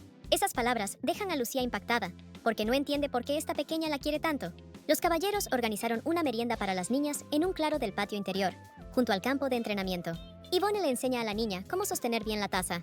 Tirada sobre la manta, la niña se maravilla de ese lugar tan bonito, porque su mamá nunca le compró juguetes como los de Nia. Tras pensarlo un poco, ella pregunta si la próxima vez puede llevar también a César. Nia responde que primero debe pedir permiso, pero Yvonne dice que lo hará ella misma. En ese mismo momento, le pregunta a Lucía si puede llevar a César con ella. La protagonista le hace un gesto de aprobación a la niña, y Yvonne se sorprende de lo amable que puede ser esa mujer tan firme como una roca. Rápidamente elige un lugar que, desde ahora, será su base secreta. Es una pequeña casita de juegos que Leon envió para Nia, junto con los demás regalos. De repente recuerda las palabras de Heath, quien le explicó lo que significa ser normal, y Nia piensa que quiere ser como su nueva amiga. Pero enseguida recuerda a los niños del orfanato, que se negaban a ser sus amigos y le exigían que obedeciera sus órdenes. Sus ojos vuelven a llenarse de lágrimas y decide hacer lo que Yvonne le diga, para no volver nunca al orfanato. De pronto, la niña le dice a Nia que tienen un problema, porque se le acabó el dinero de bolsillo. Su mamá le enseñó que no se debe aceptar nada gratis, ni siquiera de su primera amiga. El hecho de que Yvonne la considere su amiga anima mucho a Nia. La niña le cuenta que hasta ahora solo había tenido amigos varones, pero según ella, no sirven de mucho. Yvonne quiere agradecerle de alguna forma a su nueva amiga por la hospitalidad, y de repente se le ocurre una gran idea. Le promete que se encargará de que Nia pueda llamar mamá a Lucía, y así estarán a mano. La niña intentó hacerlo sola alguna vez, pero nunca lo logró. Yvonne piensa un momento en cómo podría enseñarle a Nia a decir la palabra mamá. Le propone que, para empezar, intente decirla por sílabas. Con voz insegura, Nia logra al menos pronunciar la primera sílaba. No puede seguir, y vuelve a romper en llanto. Pero Yvonne no se rinde y la hace repetir tras ella. Mientras tanto, los caballeros se sientan bajo los árboles alrededor de la mesa y disfrutan del café y los postres que preparó Gillian. Lucia observa con una sonrisa a las chicas que charlan en el claro. Siente la energía de pequeña general que irradia Yvonne y se pregunta si Gillian era igual de niña. La protagonista no ha pasado por alto que últimamente Heath está especialmente callado. Cree que esto tiene algo que ver con el uso de magia en su ausencia. Hace poco, revisando el dormitorio, Lucia encontró rastros de magia de teletransportación, y está claro que fue cosa de Heath. Y aunque no sabe exactamente qué pasó, le preocupa que el chico siga lanzándole miradas de reojo. Por eso, Lucia se vuelve hacia Heath y le aconseja que coma más, porque después de usar magia hace falta algo dulce. El chico se pone tenso, pensando que la comandante se dio cuenta de que intentó enviar a Nia al templo, pero al ver la expresión tranquila de ella, Heath no entiende por qué no está enojada. Si todo este tiempo él ha estado celoso de Nia, porque recibe toda la atención y el cariño de Lucía. Evitando la mirada de la protagonista, el chico le pregunta qué haría si él desapareciera. Sin entender del todo a dónde quiere llegar, Lucia le pregunta a dónde quiere ir y le sugiere que se tome unas vacaciones, si eso es lo que desea. Pero Heath, bajando la cabeza, aclara que se refiere a desaparecer por completo. La protagonista sonríe y le recuerda que ya le dijo que piensa aprovecharlo hasta el final de su vida. En aquel entonces, en el campo de batalla, Heath le preguntó a Lucia si lo había salvado solo para usarlo, y la chica respondió, sonriendo igual que ahora, que si es posible, piensa hacerlo toda su vida. porque pronto se creará una orden de caballeros. Heath quiso saber si ella estaría a su lado, incluso si él no pudiera usar magia. Extendiendo la mano hacia él, la protagonista respondió que en ese caso, simplemente le pediría que se encargue de la limpieza. La comandante siempre ha sido así, y hasta cuando vio que la magia de Heath se descontrolaba, fingió no darse cuenta. Al final, le pidieron al chico que creara algunos artefactos que casi no requerían intervención mágica, y la única persona que nunca esperó nada de él fue Lucia. Por eso ahora Heath le pide disculpas. La chica mira a su protegido con una sonrisa. Gillian se acerca corriendo otra vez para preguntar si ya probaron los postres de la pastelería familiar. La chica cuenta que incluso van a empezar a llevar esos pastelitos al jardín de infancia. Le molesta que la protagonista no muestre ninguna emoción al respecto y acusa al comandante de ser insensible. Gillian señala que Lucia también debería pensar en que ya están abriendo inscripciones para el nuevo grupo en el jardín. Y este año habrá mucha competencia por las nuevas familias nobles. Y aunque Yvonne ya pasó la entrevista, la protagonista no entiende por qué simplemente no puede contratar una niñera para Nia. Los niños nobles reciben educación antes de su debut en la Academia Imperial de Eldarion. Y aunque los niños con niñeras y tutores no necesitan la academia, la abrieron después de fundar el imperio para fortalecer la relación entre la nobleza nueva y la antigua. Y aunque Lucia no pensaba enviar a Nia allí para su educación, después de la insistencia de Gillian, empezó a dudar. A la protagonista la distraen de sus pensamientos unas niñas que corren hacia ella. De nuevo, con las manos en la cintura, Yvonne anima a Nia a hacer lo que tenía planeado. Reuniendo valor, la pequeña se acerca a Lucia, la mira a los ojos y le susurra al oído llamándola mamá. Finalmente, al decir esa palabra, se pone roja de vergüenza y sale corriendo. Yvonne corre tras la niña, le acaricia la cabeza y la felicita por lo bien que lo hizo. Mientras tanto, Lucia ni siquiera puede moverse, impactada porque Nia acaba de llamarla mamá. Ella decidió criar a la santa elegida por los dioses, esa niña especial, como a una niña normal, para que no tuviera una infancia solitaria como la suya. En el gran salón del Palacio Imperial se está celebrando una reunión. El conde Rendor exige que no se ignore la situación de Lucia, ya que si la niña tiene 5 años, por el tiempo de embarazo se debería considerar incumplimiento de deberes. Los demás también se indignan por el trato especial a la comandante de los Caballeros Oscuros y exigen el mismo trato para los demás. Al emperador le sorprende que todos consideren que las situaciones de otros funcionarios que descuidan sus deberes son iguales a la de Lucia. Recuerda el gran aporte que la chica con el título de maestra de la espada hace a los intereses nacionales del imperio. Al emperador le interesa más saber por qué en estas reuniones siempre están las mismas caras aburridas. Y cuando su majestad escucha que los nuevos nobles necesitan preparación extra porque no conocen la situación política, salta furioso de su asiento. El emperador grita que ya han pasado 5 años, y si en todo ese tiempo no se han enterado de la situación, al menos deberían asistir a las reuniones, exigiendo que los nobles presentes mantengan su lucha por el poder en un nivel razonable. Su majestad abandona la sala. El conde Rendor vuelve a sacar el tema de la comandante Lucia, indignado porque el emperador no hace nada al respecto. Toma la palabra el marqués Faiderin Levins, canciller del imperio. Le pregunta al conde qué es lo que propone en ese caso. Los presentes empiezan a exigir a gritos que castiguen a Lucia y le quiten su título, y el marqués los escucha en silencio por un momento. El marqués acepta la propuesta del conde, pero advierte que en ese caso la chica podría abandonar el imperio, y entonces Rendor tendría que hacerse responsable de nombrar a un nuevo maestro de la espada. Pero el conde piensa que Lucia es solo una mujer que presume su única habilidad y mira a los demás por encima del hombro. Sin embargo, el marqués Levins le responde de inmediato que está equivocado y le aconseja pensar bien antes de actuar, porque está seguro de que Lucia se comporta así simplemente porque puede hacerlo. Cuando la reunión termina y todos se dirigen a la salida, el duque Anton Artyom Kilgis detiene al conde. Al hombre le interesa saber si de verdad el hijo de Rendor sueña con ocupar el puesto de comandante. El conde entiende a dónde quiere llegar el duque, pero no encuentra palabras para responderle. Entonces Kilgis le sugiere que no se quede atascado en el pasado y le recuerda que Lucia es solo una caballera, afilada y peligrosa, pero al final de cuentas solo un arma que alguien debe manejar. En el jardín de infancia de la Academia Eldarion ha comenzado un nuevo día de trabajo. La nueva maestra, Emily Tangst, camina por el largo pasillo donde se cruza con sus colegas. La chica escucha cómo a sus espaldas comentan que, siendo hija de un conde, lo perdió todo y la echaron de la mansión. Sin mostrar nada, Emily saluda a las mujeres con una sonrisa y sigue su camino. Las damas vuelven a hablar de la chica y de cómo era popular en la academia, ya que lideraba un grupo de seguidoras. Con sus ojos verdes brillando, Emily piensa en darles una lección a esas personas inútiles si logra encontrárselas fuera de la academia. Y aunque la familia de la chica se desmoronó y ahora es una plebeya, hoy es su primer día como maestra en el jardín de infancia. El objetivo de Emily es bastante simple. Quiere asegurarse un futuro matrimonio, porque los aristócratas buscan esposas entre las maestras. Emily planea demostrarles inteligencia, amabilidad, habilidad para educar niños y sabiduría para apoyar a su esposo. Decidida a triunfar y vengarse de todos los que se burlaron de ella, la chica entra en la oficina del director con una sonrisa deslumbrante. La marquesa Norcia Fonte-Rubins la recibe con una sonrisa y le da la bienvenida como nueva maestra. Emily quiere enamorar a su hijo, el soltero más codiciado del imperio, Lion Rubins, quien ni siquiera fue a la academia y desde que cumplió la mayoría de edad no ha aparecido en la alta sociedad. Pero hay un problema más serio. Él guarda en su corazón a otra mujer, la monstruo oscura Lucía. Cuando ese rumor se extendió entre la nobleza, Emily se dio cuenta de algo. Durante sus años en la academia, siempre se burlaba de Lucía, y Leon no debía enterarse de eso bajo ningún motivo. Por eso, la chica ideó una estrategia, y lo primero era acercarse a su madre. Norcia le sonríe a Emily y la felicita por su nuevo puesto. La chica se alegra mucho al escuchar que todos esos años, la directora la estuvo observando atentamente en las entrevistas. Se esforzó tanto para entrar en ese jardín de infancia, que solo la preparación para el examen de ingreso le tomó 5 años. En su imaginación, Emily ya se ve causando una gran impresión en la madre de Lion, y luego casándose con él. Todos esos sueños se desmoronan en el mismo instante en que la primera familia para la entrevista de ingreso aparece en la puerta. Emily intenta entender por qué la monstruo oscura llegó allí con una niña que es igualita a ella. Aquella mañana, Lucía decidió inscribir a Nia en el jardín de infancia, al que, según Gillian, era muy difícil entrar. Al entrar al edificio, vieron una larga fila que ya se había formado para la entrevista. La protagonista se sentía fuera de lugar, ya que tuvo que ponerse un vestido y tacones, algo a lo que no estaba nada acostumbrada. Si no fuera por las objeciones de sus leales caballeros, con gusto habría ido a la academia directamente con el uniforme. Pero no solo Lucía se sentía incómoda, porque la pequeña Nia parecía muy asustada.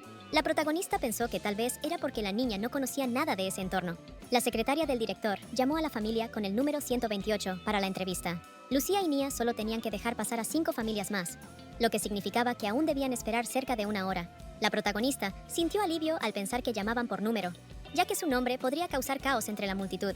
Miró a Nia, que temblaba de miedo, pensando que era porque era la primera vez que estaba en un lugar tan lleno de gente. Después de todo, la pequeña había pasado toda su infancia en un orfanato y luego en un almacén polvoriento con aves. Pero Lucía realmente quería darle una vida en la que pudiera convivir sin problemas con los demás. Incluso si en ella despertaba el poder sagrado, la protagonista deseaba para Nia una vida normal. Y para que eso sucediera, la niña debía acostumbrarse a ese ambiente desde ahora. Sin embargo, Lucía de repente pensó que tal vez todo esto era solo su propio deseo egoísta de compensar arrepentimientos del pasado. Justo cuando pensó que tal vez la propia Nia no quería esa vida, anunciaron su número. Al levantarse, Lucía le dijo a la niña que no tenía que ir al jardín de infancia si era demasiado para ella. Por eso, la joven le pidió a Nia que esperara mientras cancelaba la entrevista. La pequeña no entendía por qué Lucía decidió cancelar todo y empezó a culparse por haber hecho algo mal otra vez. Sin embargo, al mirar a su alrededor, pensó que todo estaba bien, ya que había mucha gente y eso la asustaba mucho.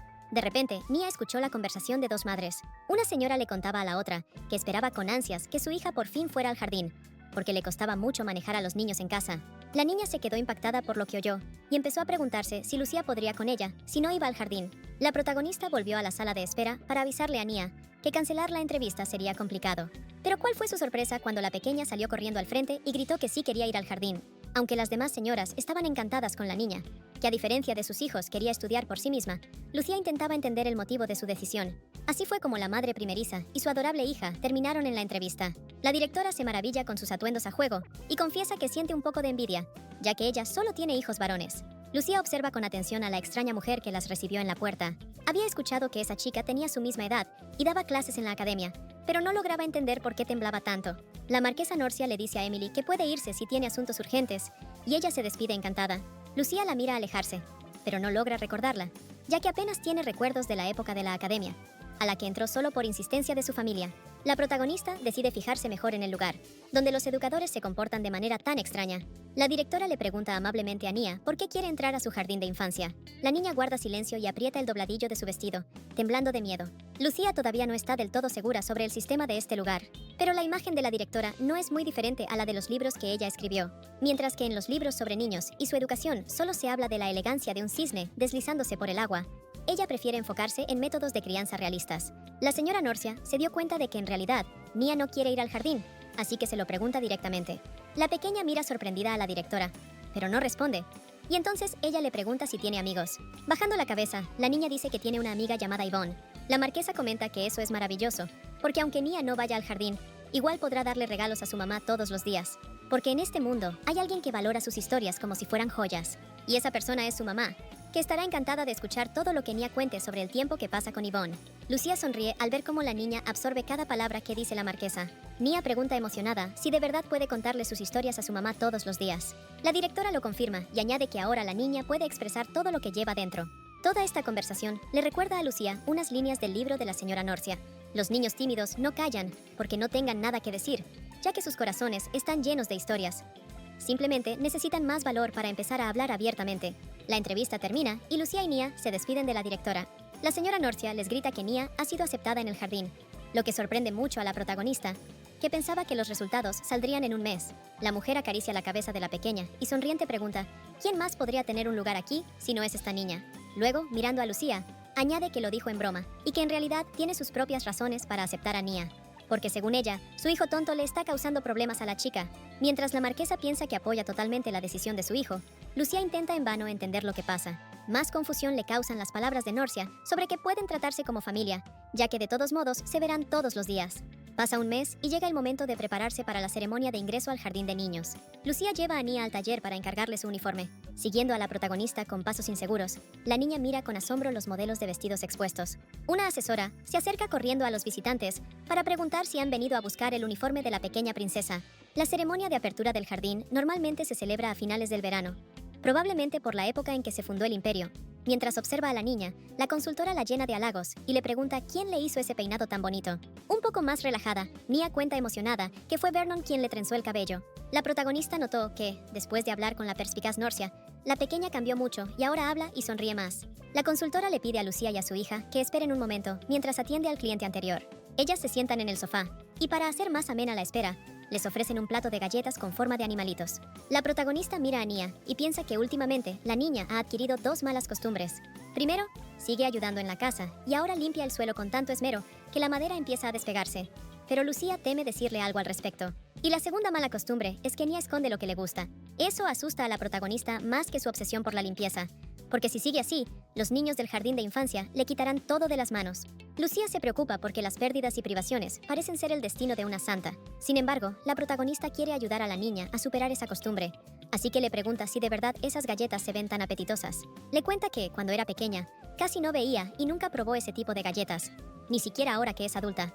Lucía sonríe y pregunta si por eso a Nia se le hace agua a la boca. Ella desea mucho que la niña admita que quiere probar esas galletas. Pero justo cuando Nia empieza a decir algo, aparece Marianne en el taller y la interrumpe con un saludo alegre. Lucía reconoce de inmediato a la hermana de Berel y se levanta del sofá para saludarla. Le recuerda a su hijo que debe presentarse ante la dama, y César, un niño de modales impecables, dice su nombre con cortesía. Marianne comenta que fue gracias a la señora Lucía que pudo quedarse cerca de su hijo después de que él nació. César también le da las gracias a la comandante, quien queda impresionada por la elocuencia de este pequeño caballero. De repente, el chico nota que alguien se esconde detrás de la falda de Lucía. Nia asoma tímidamente y les dice su nombre a los nuevos conocidos. A la protagonista le entristece que la pequeña aún no haya aprendido a saludar con cortesía, y en vez de decir hola, solo se presenta. Pero a Maren eso claramente no le molestó, porque al ver a Nia, enseguida empezó a admirarla con ternura. Según la mujer, César es un chico muy tranquilo, y entre sus amigos solo hay una niña increíblemente activa, que cada vez que viene de visita termina rompiendo algo. Lucía sonríe y no puede evitar sentir que están hablando de Yvonne, terminando rápido con la prueba de ropa. La trabajadora del taller decide agradecerle a Nia por su paciencia. Le ofrece a la niña una canastita con dulces y le dice que tome algunos. Nia mira la canasta en silencio por un momento, pero luego niega con la cabeza para rechazarla. Lucía observa la escena, sorprendida de cómo la pequeña rechaza los dulces que tanto le gustan. Pero de repente Nia agarra la falda de la anciana y le pide una galleta. Explica que quiere dársela a Lucía, quien ni de niña había probado algo así. La mujer mira a la niña con asombro, ya que solo le pide una galleta. Al escuchar a la pequeña pedir un bocadillo, las demás clientas empiezan a susurrar entre ellas. Sin embargo, la protagonista no les presta atención, dándose cuenta de lo que pasa cuando le cuentas algo mal a un niño. Tomando el plato de galletas, Nia corre hacia Lucía y con una sonrisa alegre le ofrece el regalo. La joven le sonríe con cariño y su corazón se llena de calidez al pensar que la niña es feliz. Tras terminar la prueba de ropa, Lucía y Nia salen del taller tomadas de la mano. Caminando por las calles bulliciosas, la joven repasa mentalmente todas las compras necesarias para el inicio de clases, asegurándose de no olvidar nada. Sin embargo, en un momento, la protagonista de repente siente que alguien la está mirando fijamente. Ella mira a su alrededor para asegurarse de que la banda de carteristas no los está vigilando. La chica se da cuenta de que en una calle tan llena de gente será difícil resistirse. Así que, apretando más fuerte la mano de Nia, Lucía gira hacia una zona más tranquila. Tras avanzar un poco por el callejón, la protagonista se detiene. Sin volverse, ordena con voz firme al perseguidor que se muestre. Detrás de la chica aparecen personas con capas, cuyos rostros están ocultos bajo las capuchas. Observándolos con atención, Lucía nota que no son adultos y los toma por una banda de niños de los barrios bajos. El líder de la banda le ordena a la chica vaciar los bolsillos y dejar también los zapatos. Lucía, con voz tranquila, dice que les dará 5 monedas de oro, suficiente para un mes de comida. Reuniéndose en círculo, los pequeños delincuentes empiezan a convencer al jefe de aceptar el dinero. Pero la líder, que claramente es una chica, declara que eso no es suficiente. Ordena a los demás que los registren de inmediato. Lucía, sorprendida por lo valientes que son estos chicos, protege a Nia con su cuerpo. La chica decide asustar un poco a los delincuentes. En sus manos aparece una esfera de energía rojo brillante, de la que salen sombras mágicas hacia la banda. Asustados, los pequeños delincuentes salen corriendo en todas direcciones. A la protagonista le da pena que estos niños tengan que robar, porque sobrevivir trabajando honestamente es muy difícil para ellos. Todo esto le deja un sabor bastante amargo en la boca. Tras ahuyentar a los atacantes, Lucía se vuelve hacia Nia, pero descubre que la niña ha desaparecido. La pequeña corre tras los ladrones a toda velocidad y les grita que se detengan, porque incluso bajo la capucha, reconoció de inmediato a la líder de la banda, Mia. Los demás chicos no entienden por qué los persigue la niña que estaba en el callejón con esa mujer maga. Notan que la pequeña lleva un vestido caro, pero Mia ordena que no la toquen, ya que la conoce. Aunque los ladronzuelos temen regresar con las manos vacías por miedo al jefe, la chica les ordena irse y dejarlas solas. Mia se quita la capucha y se acerca a la pequeña, sin poder creer lo que ve. Mia empieza a llorar de inmediato, recordando cómo le prometió que volvería por ella. Mia se sorprende de lo ingenua que fue Annie y le pregunta con quién estaba en ese callejón. Al enterarse de que la niña la llama mamá, se asombra aún más, pero luego la agarra de los hombros. Mia dice que tarde o temprano, esa mujer hará que su vida sea un infierno, porque a ella también la adoptaron, pero al final terminó en la calle. Observando bien a Annie, Mia nota que la niña no está vestida tan lujosamente para ser hija de una maga. Sin dejar de llorar, la pequeña responde que no sabe nada e intenta defender a Lucía. Y en ese momento, por fin se da cuenta de que se ha escapado y está perdida. Mia intenta calmar a la niña y promete llevarla de vuelta, pero de repente nota algo. Escondiendo a la pequeña tras la esquina, le ordena que no se mueva de ahí si quiere sobrevivir. Mia obedece a su amiga mayor y asustada se esconde tras la pared. Se escucha el sonido de pasos pesados acercándose y una voz masculina ordena mostrar lo que la banda ha conseguido hoy. Un hombre repugnante vacía casi por completo la bolsa con el botín y grita furioso a los ladronzuelos. Agarrando a uno de ellos, el desgraciado les recuerda que es él quien les da de comer y les da techo. El hombre pregunta dónde está Mia, y la niña aparece de inmediato desde la esquina. Él le ordena que controle a los demás, amenazando con venderla si para la noche no encuentran nada útil. El hombre ya estaba a punto de irse, pero en ese momento de repente ve el borde del vestido de Nia asomando por la esquina. Mia observa horrorizada cómo él se acerca a la niña y le grita que se detenga. Ella le pide al hombre que la deje ir, asegurando que la pequeña tiene padres, pero los otros chicos la sujetan de los brazos. El hombre mira a Nia con satisfacción, porque puede pedir un rescate por ella. Sin embargo, su alegría no dura mucho, ya que un rayo brillante y afilado pasa velozmente por su espalda, dejándole una herida profunda. Las manos del desgraciado se debilitan y deja caer a Nia al suelo. Mira horrorizado a los tres desconocidos que aparecen de repente, tratando de entender quiénes son. Vernon dice que es el tío de la pequeña. Gillian afirma que es su tía. Y solo Heath olvida lo que iba a decir. Los ladronzuelos observan sorprendidos como dos caballeros regañan al tercero por arruinar el ambiente, olvidando decir que él es su hermano. Gillian exige que Heath por fin reconozca su lugar en la familia. Pero él, incapaz de soportar tanta presión, grita que se niega a hacerlo. En ese momento llega corriendo una preocupada Lucía, preguntando dónde está la niña. Beryl informa que Nia está a salvo, pero que tienen un problema. Gillian señala a la niña que se aferra a la pequeña y no la suelta por nada. Mia, con una mirada furiosa, sostiene con fuerza a Nia, que está inconsciente, sin dejar que nadie se acerque. Le recuerda a Lucia a una gata defendiendo a su cría. Mirando a la niña directamente a los ojos, la protagonista le extiende la mano, la toma del cuello y entonces la niña cae inconsciente. Los caballeros intentan entender qué fue lo que acaban de ver. Lucía explica que solo dejó fuera de combate a la pequeña ladrona por un rato. Al revisar a Nia, comprueba que la niña respira bien. No tiene fiebre y solo tiene un pequeño rasguño en la rodilla. Es evidente que la pequeña solo se desmayó del susto, y Lucía suspira aliviada, agradeciendo la existencia del hechizo de rastreo. Gracias a ese hechizo, los miembros del equipo reciben una alerta si el líder está en peligro o herido. Así que cuando Lucía perdió a Nia, se hizo una herida y pudo reunir rápido a todos para empezar la búsqueda. Ignorando el comentario de Beryl de que necesita atención médica, Lucía exige un informe de la situación. Según el subcomandante, el hombre era el jefe de la banda, pero como ha muerto, hay que esperar a la guardia para aclarar lo sucedido. Lucía felicita a sus ayudantes por el excelente trabajo y promete recompensarlos cuando recuperen sus cargos. Al mirar al jefe de los carteristas muerto, piensa que después de mucho tiempo tendrá que escribir un informe. En realidad, Lucía siente alivio de no haber llegado primero, porque si hubiera sido así, ese desgraciado habría muerto de una forma tan horrible que ningún informe la habría salvado. Al volver a casa, la protagonista acuesta a las dos niñas en el sofá. Nia es la primera en despertar y, frotándose los ojitos, llama enseguida a mamá. Al ver a Lucía, corre a sus brazos y entre lágrimas se culpa por lo que pasó. La protagonista intenta calmar a la pequeña, ya que estaba muy asustada, y Nia le cuenta cómo vio a su hermanita y corrió tras ella. Lucía abraza a la niña, feliz de que todo haya salido bien y ahora esté completamente a salvo. La joven le seca las lágrimas a Nia y le pide que la próxima vez le avise si quiere ir a algún lado, para que puedan hacerlo juntas. Bajando la mirada, la pequeña de repente nota sangre en la mano de Lucía y grita asustada. La protagonista convence a la niña de que no es su culpa, que ella misma se hizo el corte. Sin entender nada, Mia le pide que no lo vuelva a hacer, porque la herida parece muy dolorosa. Lucía le explica que está bien y que lo hizo para protegerla. La pequeña quiere ayudar a mamá, acerca la mano a la herida, y una energía divina la ilumina y ayuda a que sane. Sintiendo un calor increíble, la protagonista intenta entender cómo Nia logra curarla, ya que ayudar a otros con poder divino depende del nivel de entrenamiento. Tras curar por completo la herida de Lucía, la pequeña cae agotada sobre su hombro. En ese momento, Mia también recupera la conciencia. Se acerca a la protagonista y le dice que sabía que esto pasaría. Sin responder a la pregunta de quién es, la chica se lanza contra Lucía acusándola de querer usar a Annie para obtener poder. Intenta arrebatarle a la pequeña de los brazos a la protagonista, sin dejar de lanzarle reproches.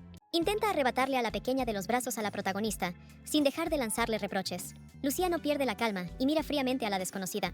Al quedarse paralizada un instante bajo su mirada, Mia cae de rodillas y le suplica que lleve a Annie al templo. Afirma que la pequeña es una niña desdichada que ha pasado por muchas cosas. Lucía exige que la escuche con atención y le dice que Annie, de quien habla, ahora es Nia, y que si va al templo, como santa, solo le espera la muerte. Mia se niega a creerlo, pero como prueba, la protagonista le asegura que nunca antes le había contado esto a nadie. Le confía esa información tan importante porque Nia corrió tras ella sin pensar en el peligro, y ella misma se arrodilló por ella. Por eso Lucía llegó a la conclusión de que podía confiar en esa chica. Al escuchar la palabra confianza, Mia sintió algo muy poco habitual para ella. Su corazón, que creía muerto, de repente volvió a latir. Marianne está en su trabajo en la oficina del Departamento de Magos Blancos y, entre tareas, charla de novedades con su compañera. Cuenta que ayer se encontró con la comandante Lucía en el taller donde hacen ropa para niños.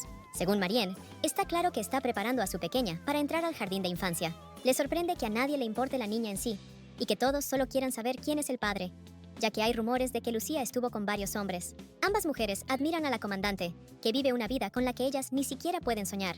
De repente, Marianne recuerda que los ojos de la pequeña eran dorados. Se le ocurre que el padre podría ser Lion Rubins, lo que explicaría su repentina obsesión con Lucía. Sin embargo, la mujer no quiere sacar conclusiones apresuradas, porque conoce a otra persona con ojos dorados. Y no es otro que el príncipe heredero Airen, con su apariencia angelical y ese encanto de chico malo. Sumidas en estas reflexiones, las mujeres no se dan cuenta de que el comandante Leon entra en la oficina. Al notar el susto en las caras de sus subordinadas, intenta averiguar qué pasa, pero ellas le piden que no le dé importancia. Leon deja unos documentos sobre la mesa y se sienta en su lugar. Al enterarse de que Lucía resultó herida, lamenta no haber robado a tiempo un par de localizadores mágicos, porque así habría podido llegar a ayudarla. Al ver que se trata de un típico caso de fiebre amorosa, las compañeras deciden darle un consejo a Lion. Le dicen que no debería volver a llenar de regalos a la chica, porque ahora ella necesita más a alguien en quien pueda confiar. Leon recuerda que el padre de Nia se escapó, y que Lucía, como siempre, mantiene en secreto el nombre de ese desgraciado. Se pregunta si una mujer tan leal le daría una oportunidad a otro chico. Marianne cuenta sobre su encuentro de ayer con Lucía, y que planea llevar a su pequeña al jardín de infancia. Según ella, todas las demás familias irán a la ceremonia en pareja, y es una pena que el comandante vaya sola. De repente, Marianne se da cuenta de que puede organizar algo. Le dice a Lion que se le ha ocurrido una idea genial. Llega el día de la ceremonia de ingreso, y Lucía y Nia se dirigen a la academia. La protagonista mira por la ventana y piensa en lo rápido que ha pasado el tiempo. Todavía resuena en sus oídos el llanto matutino, y cuando se agarra la cabeza, Nia le pregunta preocupada si le duele. Hace poco salió un artículo desagradable sobre los caballeros oscuros, y por el bien de la pequeña Lucía, debe mantener su identidad en secreto. Pero guardar un secreto así no es nada fácil, especialmente para alguien como ella. Nia no deja de preguntarle a Lucía si le duele la cabeza. La protagonista sonríe y le asegura a la niña que está bien, pero por si acaso, vuelve a recordarle a Nia que no debe usar algodón de azúcar. Ese es el nombre en clave del poder divino, y Lucía decidió no enseñarle el nombre real por precaución. La protagonista se pregunta cómo estará esa chica Mia. Parecía alguien que odia deber favores, así que en vez de invitarla a quedarse, Lucía la ayudó a instalarse en el palacio. La protagonista recuerda la mirada emocionada de Mia al ver el palacio imperial, así que piensa que estará bien. Finalmente, el carruaje llega a la academia, alrededor de la cual flotan globos de colores. Lucía y Nia, vestidas con trajes a juego, bajan del carruaje y se dirigen al jardín de infancia. La protagonista se siente como un pájaro gordito en ese vestido lleno de encajes. En el salón de celebraciones ya se han reunido las familias, conversando entre ellas mientras beben champán. Lucía está acostumbrada a que, donde sea que estén ella y Nia, siempre atraen miradas especiales, y hoy no es la excepción. La pequeña observa con entusiasmo el contenido de la caja de regalo que le dieron por la ceremonia festiva. Lucía le recuerda a la niña que todo eso es suyo y le pregunta qué va a hacer con esas cosas. Nia responde que, como le pertenecen, las va a cuidar bien, y esa respuesta deja satisfecha a la protagonista. Dos mujeres se sientan con ellas en la mesa. Las baronesas Mera Retiren y Serdin Puffin se presentan ante la joven. A la protagonista le parece raro que se presenten sin saber quién es ella. Por si acaso, decide decir su nombre, pero sin mencionar el apellido. Sin embargo, como Lucía no dijo su apellido, las chicas pueden pensar que es una plebeya. Pero de repente Serdin se ríe y dice que están en la misma situación, porque ellas también recibieron su apellido hace poco. Las chicas dicen que vienen del norte, y cuando preguntan de dónde es Lucía, ella intenta desesperadamente entender qué está pasando. Finalmente, la protagonista recuerda que los nuevos nobles estaban obligados a solicitar un apellido. Así, Lucía logra evitar una situación incómoda. Pero de repente, Mera nota que no ve por ningún lado al esposo de la chica, y supone que, obviamente, debe estar muy ocupado. Lucía responde brevemente que no tiene esposo, y en la mesa cae un silencio. La protagonista está segura de que esto debe funcionar, porque en la alta sociedad, una viuda sin marido es una relación sin futuro. Ella espera que las damas encuentren enseguida una excusa para dejar su compañía. Sin embargo, Lucía no puede evitar preocuparse por cómo tratarán a Nia después de esto. La pequeña mira a su mamá por encima del hombro, con sus grandes ojos dorados, llena de preguntas. Y en ese momento, la protagonista siente que ambas baronesas están de pie detrás de su silla. Serdin dice que tuvo ese presentimiento desde el mismo momento en que entró aquí. Las chicas empiezan a llorar, porque piensan que el esposo de Lucía se fue a la guerra, y quieren consolarla en agradecimiento por eso. Técnicamente, dejando de lado el tema del esposo, la guerra sí ocurrió, y los nobles inmigrantes en realidad están vivos gracias a ella. Lucía no alcanza a responder cuando de repente se encuentra en el centro de atención de la multitud, que no para de elogiarla a ella y a su esposo héroe. Sin quererlo, de alguna manera se ha convertido en la esposa noble perfecta. Sorprendida por tantas mujeres llorando, Nia le pregunta preocupada a su mamá si todo está bien. En ese mismo instante, la atención de todos se dirige hacia un nuevo invitado de la ceremonia. Lucía se da la vuelta para ver quién hizo que todo el salón se agitara así. Cuando la multitud se aparta un poco, la chica por fin logra ver a los recién llegados. Leon Rubins entró al salón, deslumbrando con una sonrisa radiante. Él llevaba de la mano a un niño que Lucía reconoció al instante, porque no era otro que César. Enseguida se acerca la enérgica Yvonne para averiguar quién es ese hermano mayor que trajo a su amigo. El chico explica que es Leon Rubins, quien vino hoy en lugar de sus padres. Al reconocer en él al mismo mago blanco que César suele interpretar en sus juegos, Yvonne hace una reverencia. Leon se presenta ante la joven dama y le pide que cuide de su acompañante. Toda esta escena divierte mucho a Lucía, ya que Yvonne vuelve a actuar como siempre. La maestra pide que tomen asiento todos los que ingresaron a la clase Gorrión. Yvonne, César y Nia se sientan en la primera fila y la escuchan con atención. Cuando la maestra pregunta quién quiere presentarse primero, Yvonne levanta la mano de inmediato. La niña pasa al frente, se pone las manos en la cintura como de costumbre y cuenta que viene de una familia de varones. Se dedican a hacer postres y en el futuro, Yvonne quiere ganar un concurso de repostería. Los niños conocen muy bien su pastelería y la maestra comenta que Yvonne está llena de energía. El siguiente en presentarse es César Chaplin, cuyo papá es profesor en la academia, pero él quiere proteger el imperio como el comandante León. Después pasa al frente Gedrin, hijo del jefe del gremio de comerciantes. Cuando el chico habla sobre comprar un título, los niños levantan la mano emocionados, queriendo conseguir uno también. Nia está sentada en su silla, jugando nerviosa con los dedos, porque sabe que pronto le tocará a ella. Cuando la pequeña pasa al frente, se queda en blanco sin saber qué decir. La maestra le sugiere que hable de su sueño, como hizo César. Armándose de valor, Nia sonríe y dice que su mamá es muy guapa y una caballera genial. Gedrin empieza a molestarla y dice que su papá opina que los caballeros están por debajo de los varones y que ella ni siquiera debería soñar con eso. Sujetándose la cabeza, la maestra intenta explicarle que ese comportamiento es inaceptable y que el niño debe disculparse. Pero como Gedrin piensa que, con su riqueza, no tiene por qué pedir perdón, Yvonne salta de su asiento y lo ataca con insultos. A pesar de las advertencias de la maestra, la niña sigue insultándolo mientras lo sacude por los hombros. Yvonne se cierne sobre Gedrin como una nube amenazante y le ordena que se disculpe con Nia de inmediato. La maestra intenta mantener la calma, pero en el fondo ya sueña con dejar ese trabajo. Mientras tanto, en la sala de al lado, los padres anotan información sobre horarios y medicamentos necesarios en caso de emergencia. Lucia está un poco apartada bajo un árbol, escuchando los consejos sin anotar nada, pensando dejarle todas esas preocupaciones a Vernon más tarde. En ese momento, Lion se le acerca y le pregunta cómo se siente. La protagonista mira cansada al chico, que aparece justo cuando por fin se había librado de toda la atención. Cuando ella le pregunta qué hace ahí, Lion, tal como le enseñó Marianne, responde que en su orden surgieron asuntos complicados y está ahí para reemplazar a alguien. Ya de por sí siempre le ha costado mentir, y es aún más difícil hacerlo frente a la mujer de la que lleva enamorado 7 años. Al escuchar que Lion está reemplazando a un caballero ocupado, Lucia se sorprende de que él siga llevando una vida tan despreocupada. Ese chico ya en su vida pasada era un verdadero estorbo. Siempre enviaba magos a su campo de entrenamiento, y cuando ella se fue a vivir a las montañas, él encontraba cualquier excusa para aparecer por ahí. Lucia no entiende por qué él siempre llega tan lejos intentando cuidar de los demás. Finalmente, reuniendo valor, Lion le pregunta si le molestaría acompañarlo después de la ceremonia. Sin querer llamar la atención, Lucia dice que ya no viajará más en el carruaje del capitán, y como ahora tiene que terminar de escuchar la charla, le pide al joven que se vaya. La respuesta tajante de la chica hiere el corazón de Leon, y él se pregunta si no habrá sido demasiado impulsivo. La ceremonia terminó, y los padres se reencuentran con sus hijos después de la clase introductoria. Lucia llama a Nia, y se sorprende al verla tan triste. Cuando la chica se fue con Yvonne, estaba sonriendo, así que la protagonista supone que se peleó con su amiga. Nia no quiere decir qué pasó, y Lucia decide que le preguntará de nuevo cuando ya estén en el carruaje.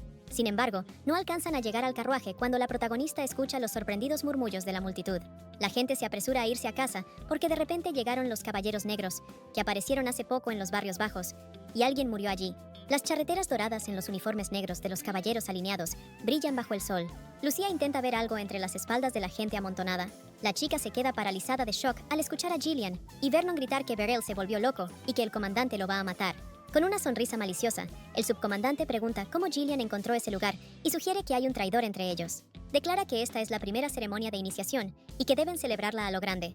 Kit observa todo en silencio mientras come galletas. Gillian exige que dispersen a los caballeros antes de que Lucia se entere de algo, pero Beryl insiste en que es su logro y que recibirá el elogio del comandante. La protagonista observa un rato cómo esos idiotas llaman la atención de todos. Para evitar rumores sobre quién es en realidad, Lucia decide irse de ahí lo antes posible. Toma a Nia de la mano y corre hacia el carruaje mientras sus subordinados discuten a gritos. Sin embargo, otra escena extraña llama la atención de la protagonista. Yvonne, roja de rabia, grita a todo pulmón que no va a pedir disculpas nunca más. Su madre, agarrándose la cabeza, le pide que se calme. Pero Yvonne hierve de enojo mirando a un chico pelirrojo. La madre de Gedrin dice que dejará pasar este incidente solo por respeto al director, pero que la próxima vez no se quedará callada. La mamá de Yvonne, Julie, vuelve a disculparse con el chico, que mira a su hija con una sonrisa satisfecha. En cuanto los adultos se dan la vuelta, él le saca la lengua a la niña. Al ver esto, la rabia hacia él vuelve a crecer en Yvonne con más fuerza y se lanza de nuevo contra Gedrin. El padre del niño grita indignado que a una niña tan agresiva nadie la va a querer como esposa jamás. Julie defiende a su hija, sin entender por qué él habla de matrimonio con una niña tan pequeña. Ella pierde la paciencia y dice que ese mocoso se lo tenía merecido, que su hija lo haya golpeado, y culpa a sus padres por su mala educación. El hombre se da la vuelta y antes de irse, advierte que la familia de Yvonne se va a arrepentir, porque exigirán una compensación. El padre de Gedrin llama a su familia y se marchan juntos. Al quedarse solas, la madre de Yvonne le dice entre dientes a su hija que hablarán en casa. En ese momento, la niña ve a Nia y Lucia y se las señala a su mamá. La protagonista se acerca sonriendo a la familia de Yvonne y los saluda. Julie, algo avergonzada, se disculpa por no haber dado una mejor impresión. Ella y su esposo Dave se presentan ante Lucia y le agradecen por haber cuidado de su hija la vez pasada. La protagonista se disculpa y explica que tiene asuntos urgentes, así que promete saludarlos como corresponde la próxima vez. Sus miradas se cruzan y Lucia no puede ignorar las normas de cortesía, pero ahora necesita irse de allí lo antes posible. Sin embargo, justo cuando la chica se da la vuelta para ir por fin a la carreta, Nia se suelta de su mano y sale corriendo. Para sorpresa de todos, la niña corre hacia Yvonne y la abraza con fuerza. Con lágrimas en los ojos, Nia le pide perdón a su amiga, pero ella, abrazándola también, le responde que la culpa es solo de ese imbécil.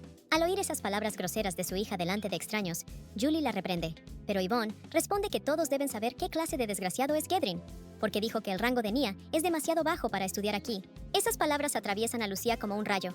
Y luego la niña cuenta cómo él se jactaba de tener más dinero que nadie. Ahora la protagonista entiende por qué Nia estaba tan deprimida. Para ella era fácil ignorar las burlas sobre el título, pero saber que Nia pasó por eso le provoca sentimientos horribles. A Lucia le dan unas ganas tremendas de agarrar a ese mocoso despreciable y colgarlo boca abajo en el techo del jardín de niños. Aprieta los puños de rabia, pero de repente escucha una voz familiar detrás de ella. Al girarse, Lucia ve a Beryl corriendo hacia ella con alegría, feliz de por fin encontrar a su comandante. Vernon y Heath se lanzan hacia él por ambos lados y le tapan la boca al chico. Beryl se zafa, queriendo felicitar a la comandante, y Gillian le susurra que deje de revelar la identidad de Lucia. Los que están alrededor escuchan boquiabiertos cómo la caballera pelirroja le pregunta a su subalterno si de verdad no recuerda cómo llaman al comandante entre la gente. Y de pronto Beryl, soltándose de las manos de Vernon y Heath, anuncia que claro que recuerda que ella es el monstruo negro. Se hace un silencio total, y Lucia alcanza a oír los murmullos sobre que la hija del monstruo negro estudiará en ese jardín. Nia mira a su alrededor, escuchando cómo la gente comenta con la esperanza de que no esté en la misma clase que sus hijos. Sobre la cabeza de la protagonista parece formarse una nube negra. En su vida pasada, no le importaban los comentarios de los demás sobre ella. Pero esta vez, por su culpa, su hija también recibe miradas raras y atención no deseada. Lucia nunca antes había sentido algo tan desagradable. Cierra los ojos con fuerza, porque siente que algo dentro de ella está luchando. Al volver a abrir los ojos, de repente ve al final de la multitud a Leon, que lleva de la mano a César. Pensando que es su oportunidad, corre hacia él y le agarra la mano al chico. Leon no entiende qué pasa ni por qué Lucía lo agarró tan de repente. Entonces la chica, sonriendo, le pregunta si sigue en pie la propuesta que mencionó hace un rato.